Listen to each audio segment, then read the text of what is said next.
Purihin natin ang Panginoon ngayong umagang ito. Ako po ay nagpapasalamat sa Panginoon sapagkat ako ay pinagkatiwalaan niya na ang mga salita ng Diyos ay maihayag sa pamamagitan ng aking buhay.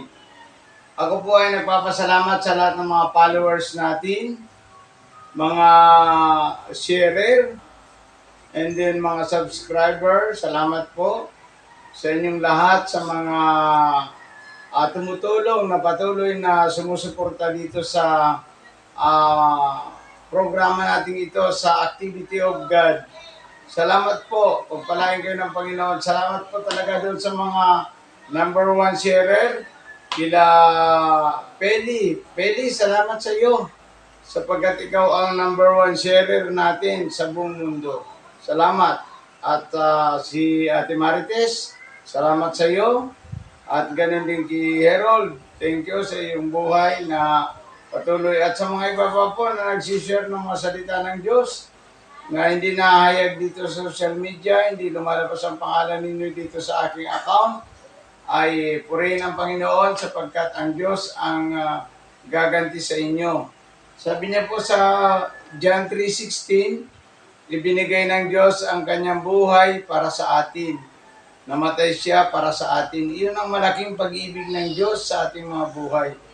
Kaya ako po ay nagpapasalamat sa ating Diyos sapagkat ang purpose talaga nitong vlog na ito ay ihayag ang salita ng Diyos upang ang lahat ay maligtas. Lahat, sabi ng Panginoon, ay binibigyan ng pagkakataong makapagsisi at tumalikod sa kasalanan.